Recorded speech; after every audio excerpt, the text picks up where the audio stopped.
Parashat Akev, chers amis, Hashem Alechem Tiahio, Leorech Yamim Tovim Meshanim Ne'imim. Nous avons dans cette paracha le deuxième paragraphe du schéma. Qu'est-il dit? Veaya, et ce sera. Il est à souligner que le mot Veaya est un lachon, est un langage de joie et positif. Imshamoa, si vous entendez, Tishmeaou, vous entendrez. Donc ici il y a une redondance, c'est une répétition. Vous entendrez quoi? El mitzvotai. Si vous entendez, vous écoutez, vous acceptez, vous comprenez les mitzvot, mes mitzvot, Asher Anochi, que aujourd'hui, moi-même, je vous ordonne, Hayom, aujourd'hui, Léa et Hashem Elohechem, de servir l'Éternel votre Dieu, ou l'Avdo et de le servir, Bechol, de l'aimer, de le servir, Bechol et Vachem Chonafshechem, de tout votre cœur et de tout votre âme. En lisant ce verset, il y a une question qui saute aux yeux, qui parle. De qui, quand il est dit El mitzvotai, de qui? Mes mitzvot, de qui s'agit-il? S'il s'agit d'Hachem, pourquoi il est dit après Léa Ava et Hachem Elohechem, il passe à la troisième personne. Si c'est lui qui parle à la première personne, pourquoi passe-t-il après à la troisième personne? Ou le Avdo, le servir, etc. Pour bien comprendre ça, et pourquoi il y a une répétition? Rachid dit Im tishme'u beyashan tishme'u behadash. Si vous entendez, vous acceptez, vous comprenez l'ancien, vous comprendrez le nouveau. C'est comme si on étudie un sujet, on s'investit, même si à l'instant où on l'étudie, on ne le comprend pas très bien, mais plus tard, s'il ouvre des horizons nouveaux, la compréhension viendra sur un autre domaine grâce à cela. Mais malgré tout, il y a lieu de s'interroger sur la manière dont c'est marqué. La Gemara dit, quelle différence y a-t-il entre le premier chapitre du schéma et le deuxième? Pourquoi a-t-on établi l'ordre des parachutes comme cela? Schéma Israël, Ve'ahavta, premier paragraphe, en premier, et après seulement le deuxième. La Gemara dit que dans le premier, c'est Kabbalat, Ol, Malchut Shamayim, l'acceptation, la prise sur soi du joug divin, global. Et le deuxième paragraphe, c'est Kabbalat, Ol Mitzvot, l'acceptation de l'accomplissement des mitzvot dans le détail.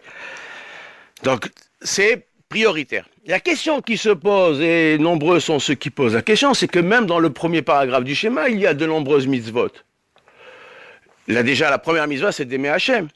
Léa et Hachem Elohecha, de tout ton cœur, etc.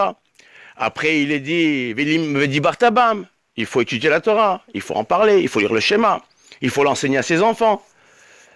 Il faut accomplir la mitzvah de Tfilin, du bras, de la tête, d'écrire une mezouza à sa porte, etc. Il y a de nombreuses mitzvot qui sont mentionnées là. Comme dans le deuxième paragraphe. Alors, en quoi pourquoi le premier paragraphe est qualifié de Kabbalat Ol Malchut Shamayim et le deuxième paragraphe est qualifié de Kabbalat Ol Mitzvot? Alors, ne serait-ce que parce qu'il est dit Mitzvotai. Ici, il est précisé Mitzvotai. Nous allons expliquer. Dans Parashat Mishpatim, à la fin, il est dit, Hachem parle à Moshe, il dit, monte sur la montagne. Allez, Elai Ahara, monte vers moi dans la montagne. Ve'eten alecha, et je te donnerai, Luchot Abirit, les tables de l'alliance, c'est les 10 commandements. Ve'atorot, et la Torah. Ve'amitzvot, et les mitzvot. La Gemara dit, qu'est-ce que c'est les mitzvot? C'est la Mishnah. Mitzvot, zo Mishnah. C'est une barre dans Brachot d'Afé, je crois. Ça signifie quoi? Ça signifie que pour accomplir les mitzvot, il faut une transmission orale. Le Ramchal dit, sache que toutes les mitzvot que nous les accomplissons par tradition. C'est-à-dire qu'elles ont été transmises. La manière d'accomplir chacune des mitzvot est une manière qui est transmise depuis Moshe Rabbeinu jusqu'à nous. Donc Moshe Rabbeinu a reçu cela. Comment faire une mezouza? Alors il faut faire sur un parchemin, tant de lignes, tant de passouk, tant de... Comment écrit-on, la manière d'écrire, où place-t-on, etc. Les détails des mitzvot, c'est la Mishnah, c'est Kabbalah, la transmission orale. Parce que dans le Sefer Torah, il n'y a rien écrit, il y a 3 mots. Urtaftam al mezuzot betera, c'est tout ce qui est marqué. Mais on écrit quoi? C'est quoi mezuzot sur les poteaux? Poteau à droite, poteau à gauche, sur les 2 poteaux à la fois, sur un parchemin, sur le mur directement. Comment ça marche? Bon, il n'y a pas suffisamment de détails. La Torah orale, l'accomplissement des mitzvot n'est donc possible que par la transmission orale. Sans la transmission orale, il n'y a aucune possibilité d'accomplir les mitzvot. Alors, maintenant, en quoi consiste l'étude de la Torah orale? Le Ramchal dit, c'est que la volonté de Dieu est que chaque chose, chaque détail des mitzvot a une allusion dans le pasuk. Et tout le travail des Chachmei Ador, des Chachamim, de la Gemara, à travers les 13 manières de commenter, Yud Gimel Midot, chez Torah Nidreshet, comme il est dit dans la Baraita de Rabbi Ishmael, ça va permettre de relier ce que nous appliquons, le comment nous l'appliquons, avec le texte. C'est ça la Torah orale. C'est Ikar Torah. Alors, mais tout est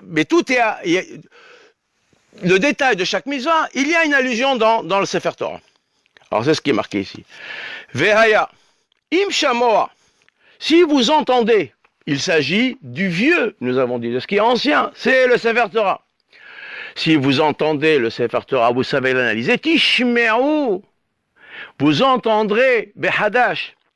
C'est la Torah orale qui est continuellement renouvelée, comme il est dit plus loin. Asher anochim etzavé etrem hayom, Rachidi souligne à plusieurs reprises, shiyu alechem hadashim, keilu shem'atem bo hayom. Bobayam, c'est-à-dire que la Torah orale, elle se renouvelle au quotidien, la Torah orale se renouvelle. Le chidouche se renouvelle. Mais la Torah écrite est figée. Elle ne se renouvelle pas, c'est la même Torah depuis 2000 ans. Mais le chidouche, qui est oral, se renouvelle. Et alors, donc il s'agit de Torah Shebertav, Torah Shebealpe. Kishmeau, vous les entendrez, donc ils sont unis.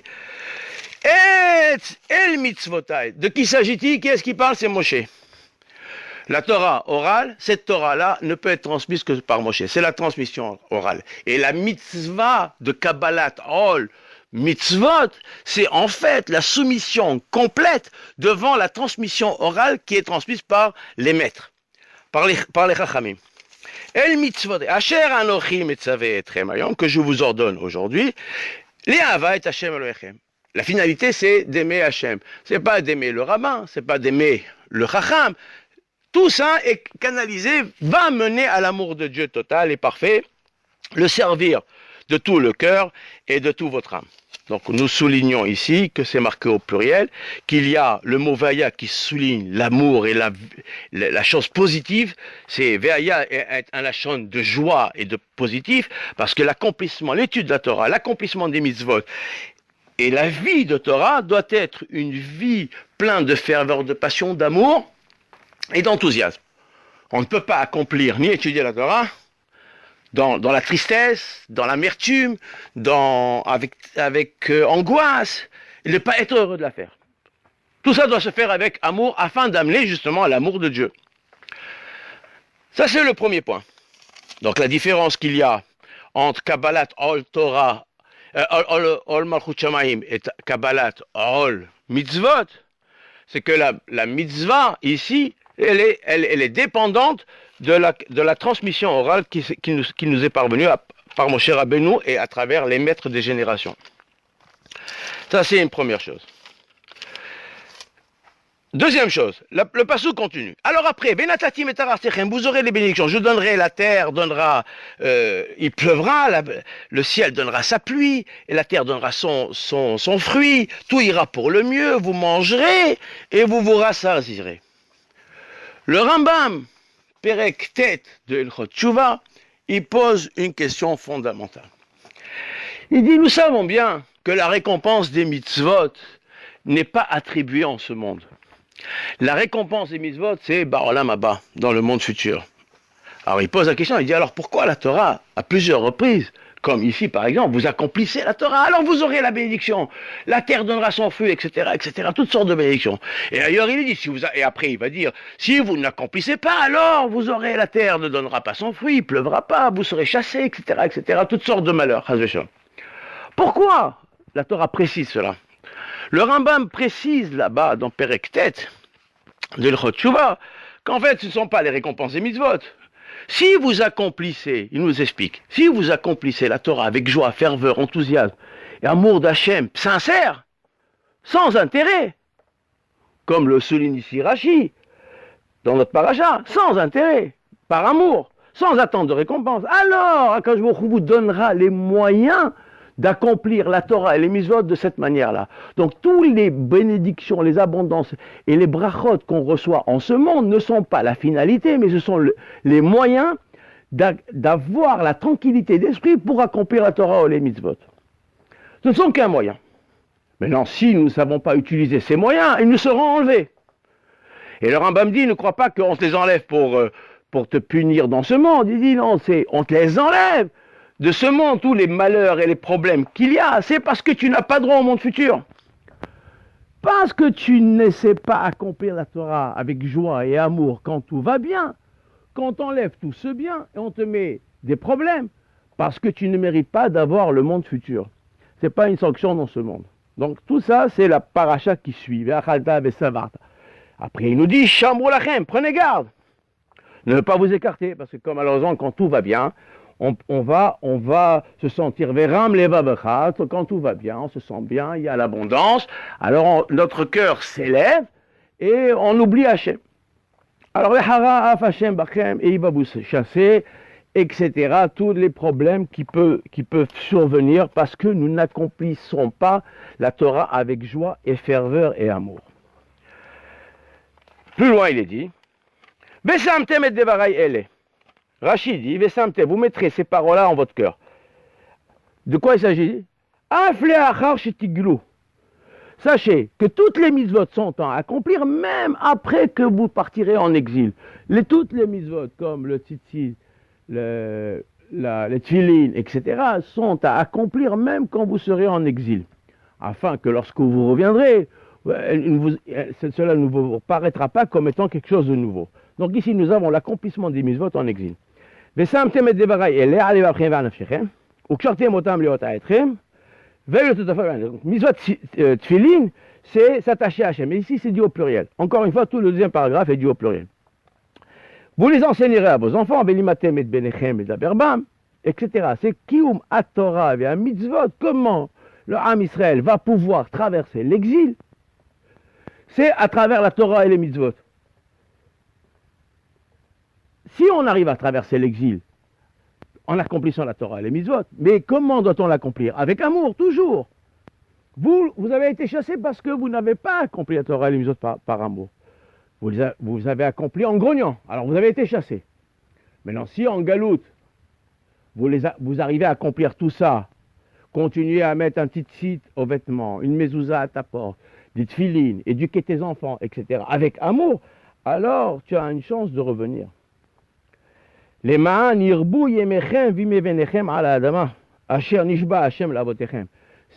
à ce moment-là, le retour est garanti.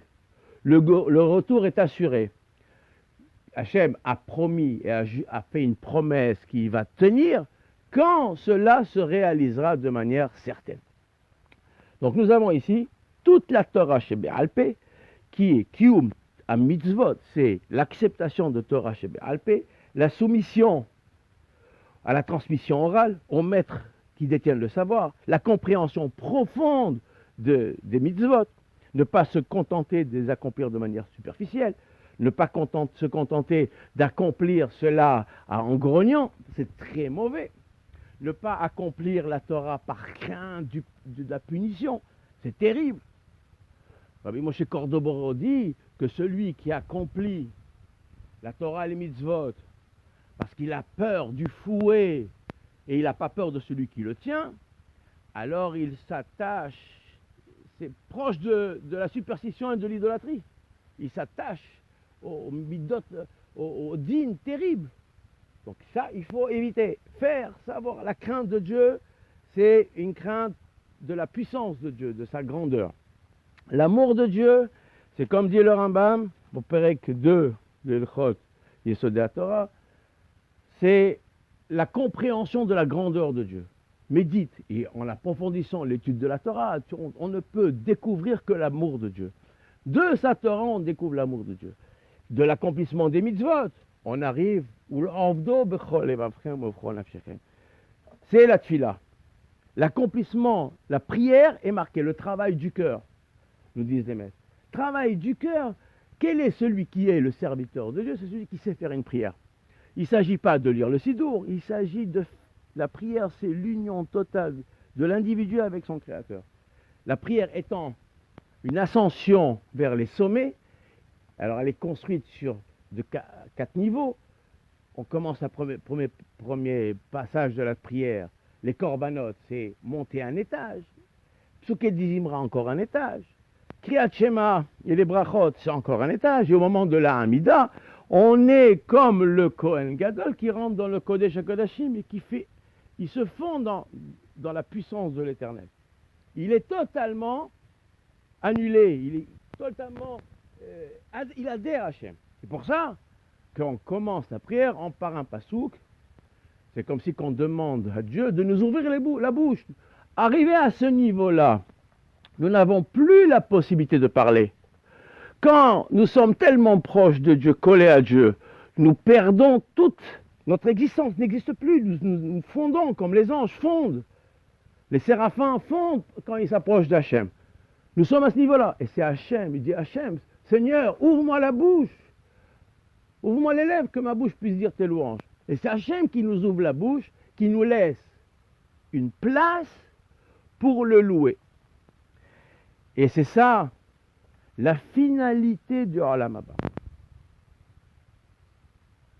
Nous disons à la fin de Valetzion, Veniske, Venirye, Venirash, Torah, Venirye, Venire, Venirash, Tova Vracha, le Haya Olam Haba. Nous disons, c'est étonnant ce texte-là, parce qu'il y a une répétition. Qu'est-il dit? Je prends le livre. Nous disons à la fin de Valetzion, Baruch Eloheinu sheberanu lirvado. Béni soit notre Dieu qui nous a créés pour son honneur. Vivdilanu minatorim, il nous a séparés, différenciés de ceux qui se trompent. Venatan lanu Torah temet, il nous a donné une Torah de vérité. Vehaye olam nata betuchenu, il nous a ancré en notre cœur la vie éternelle. Après on dit oui, iftah libenu betorato, il nous ouvrira le cœur dans sa Torah. Veyasim bilibenu, il mettra en notre cœur avato son amour et sa crainte, afin d'accomplir et de le servir avec un cœur entier, etc. Yiratson, que la volonté soit, chez Nishmor, que nous gardions, nous accomplissions tes mitzvot dans ce monde. Béniske, que l'on ait le mérite de vivre, bénirié, que nous ayons le mérite de vivre, bénirié, bénirash, et nous héritions. Tova ou bracha le hayar lamaba. Le bien et la bénédiction pour la vie future. C'est Pélé, c'est une répétition. Tu m'as déjà dit, Véniske Vénirye, que nous aurions le mérite, que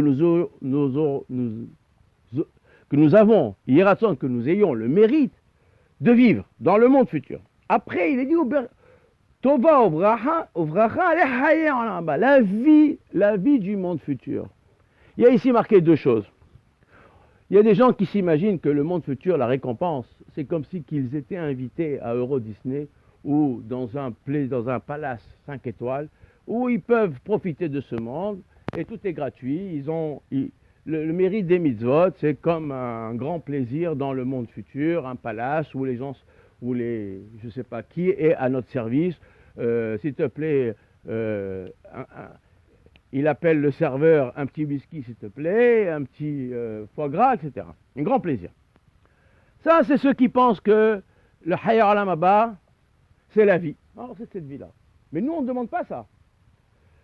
Nous, on demande la vraie vie du Olam Haba. Béniske, bénirye, bénirash tova bracha, le Hayar Olam Haba. La vraie bracha, c'est quoi des Hayar Olam Haba, la vie éternelle? C'est de dire la louange, d'être au niveau des anges et séraphim, que toute leur existence, c'est quoi? C'est de louer Hachem. Pourquoi? Parce qu'il est tellement proche de Hachem, il fonde en Dieu et il n'a plus d'existence. Son existence, c'est de louer Hachem. C'est ça la vraie vie de Olam Haba. C'est ça la notion de le servir. C'est ça le madrega, le degré atteint dans la Hamida. C'est pour ça qu'on dit, comme je l'ai dit, Hachem, c'est Fatah Tiftah. Je ne peux pas ouvrir la bouche. Mon Dieu, je ne peux pas ouvrir la bouche de moi-même. Toi, Hachem, ouvre-moi la bouche. Je suis tellement proche de toi que la puissance du Tout-Puissant émane que je n'ai pas la possibilité d'ouvrir la bouche. Je perds la force de parler. Comme il est dit au moment de Mahamad Arsinaï. C'est Hachem qui m'ouvre la bouche pour me donner une place, me fait une place pour que je puisse le servir. Et c'est car ça, c'est sa volonté. Donc ça, c'est la deuxième, c'est ça tout le deuxième paragraphe du schéma, c'est la avoda, kiyum mitzvot, qui est une avoda chez Balef, la tfila, kiyum, toute la Torah de chaque mitzvah, c'est l'Ehava et Hachem. Et si nous savons l'aimer, accomplir la Torah par amour, alors il nous a juré de nous ramener sur la terre et le Mashiach est sûr d'arriver. Yeraton, qu'Akadosh Baruch Hu nous comble de ces barachot, qui nous donne la possibilité, une tranquillité d'esprit pour le servir de manière sincère, avec ferveur, passion et enthousiasme, qui nous comble de toutes ces bénédictions, qui nous éclaire de sa lumière et qui nous ouvre les chemins, que nous ne soyons pas tentés par des choses illusoires, par l'illusion de ce monde. Que je vous comble et vous donne un Shabbat Shalom, un Shabbat de paix, de Shalom, bracha, rehavat. Amen.